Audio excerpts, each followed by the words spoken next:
Hello everyone, welcome back to అమ్మ చేతి రుచి. నా పేరు లక్ష్మి. ఈరోజు మన టేస్ట్ రెసిపీ సమ్మర్ స్పెషల్గా మస్క్ మిలన్ జ్యూస్ రెసిపీ అన్నమాట. క్రీమీగా తాగే కొద్దీ ఇంకా తాగాలనిపించేంత కమ్మగా ఉంటుందన్నమాట. చేయడం కూడా చాలా ఈజీ అండి. సమ్మర్లో ఎండవేడికి నీరసం అనేది లేకుండా ఈ జ్యూస్ను తాగామంటే మంచి ఎనర్జీ వస్తుందన్నమాట. సో ఇప్పుడు లేట్ చేయకుండా మనం ప్రాసెస్లోకి వెళ్ళిపోదాం. మస్క్ మిలన్తో టేస్టీగా హోమ్ మేడ్ జ్యూస్ రెసిపీని ఎలా ప్రిపేర్ చేసుకోవాలో చూసేద్దాం పదండి. మస్క్ మిలన్ జ్యూస్ రెసిపీ కోసం 1 టేబుల్ స్పూన్ చియా సీడ్స్లో వాటర్ వేసేసి 1 గంట ముందుగా నానబెట్టుకోవాలి. చియా సీడ్స్ అవైలబుల్గా లేనప్పుడు సబ్జా గింజలైనా వాడుకోవచ్చు. సబ్జా గింజలు వేస్తున్నట్లయితే 1 టేబుల్ స్పూన్ సబ్జా గింజల్లో వాటర్ వేసేసి 20 నిమిషాల పాటు నానబెట్టుకుంటే సరిపోతుంది. ఒక హాఫ్ కప్పు అంటే 4 టేబుల్ స్పూన్ల పైన సన్న సగ్గుబియ్యం వాటర్ వేసి 10 నిమిషాల ముందుగా నానబెడుతున్నాను.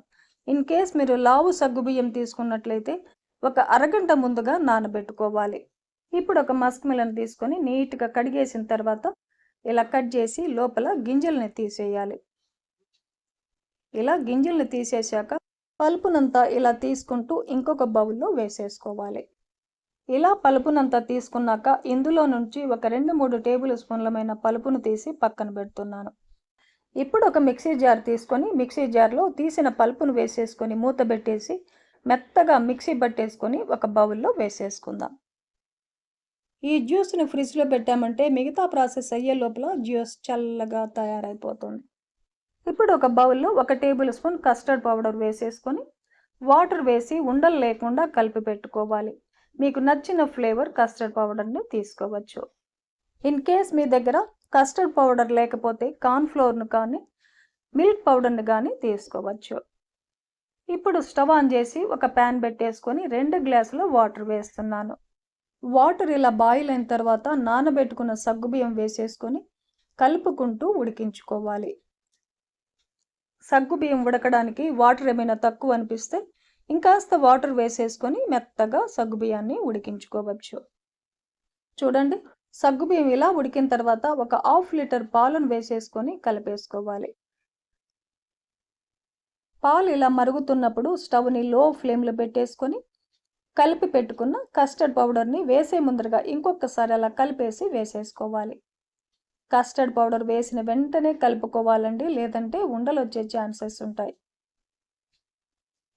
ఇప్పుడు 4 టేబుల్ స్పూన్లమైన చక్కెర వేస్తున్నాను. మీరు మీ రుచికి తగినట్టుగా చక్కెరను వేసేసుకోవచ్చు. మంచి ఫ్లేవర్ కోసం 1/2 టేబుల్ స్పూన్ ఇలాచీ పౌడర్ కూడా వేసేసుకొని కలిపేసుకోవాలి. పాలు, పంచదార, కస్టర్డ్ పౌడర్ ఇవన్నీ కూడా 3-4 నిమిషాల పాటు లో ఫ్లేమ్లో ఇలా ఉడికించుకున్నామంటే కన్సిస్టెన్సీ కూడా క్రీమీగా తయారవుతుంది. చూడండి, ఇలా 3-4 నిమిషాల పాటు లో ఫ్లేమ్లో ఉడికించేసుకొని స్టవ్ ఆపేసి పూర్తిగా చల్లారనివ్వాలి. మధ్యలో ఇలా కలుపుతూ ఉన్నామంటే పాలు చాలా త్వరగా చల్లబడిపోతాయి. ఇలా పూర్తిగా చల్లారిన తర్వాత ముందుగా మిక్సీ బట్టి ఫ్రిడ్జ్లో పెట్టిన మస్క్ మిలన్ జ్యూస్ ఉంది కదండి, ఆ జ్యూస్ని వేసేసుకొని కలిపేసుకోవాలి. 1 గంట ముందుగా నానబెట్టుకున్న చియా సీడ్స్ని 2 టేబుల్ స్పూన్లు వేసేసుకొని కలిపేసుకోవాలి. కొద్దిగా మస్క్ మిలన్ పల్పును తీసి పక్కన పెట్టాను కదండి, ఆ పల్పుని ఇలా చిన్న పీసెస్గా కట్ చేసి వేసేసుకోవాలి. ఇలా మస్క్ మిలన్ జ్యూస్ను తయారు చేసి ఫ్రిడ్జ్లో పెట్టేసి సమ్మర్లో ఎండలు చాలా ఎక్కువగా ఉంటాయి కదండి, అప్పుడప్పుడు తాగుతూ ఉన్నామంటే శరీర వేడిని తగ్గించి బాడీని చల్లబరుస్తుంది. మనకు సూపర్ టేస్టీగా ఉండే మస్క్ మిలన్ జ్యూస్ రెడీ అయిపోయింది.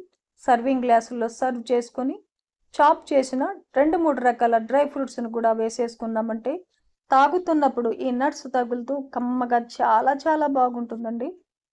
చూశారు కదండి, ఇంట్లో సింపుల్గా హెల్దీ వేలు మస్క్ మిలన్ జ్యూస్ రెసిపీని మీరు కూడా ఈ ప్రాసెస్లో ప్రిపేర్ చేసి ఫ్యామిలీతో టేస్ట్ చేయండి. ఈ హెల్దీ రెసిపీ మీకు నచ్చితే లైక్ చేయండి, షేర్ చేయండి, సబ్స్క్రైబ్ చేయండి. థ్యాంక్ యూ అండి. Thanks for watching.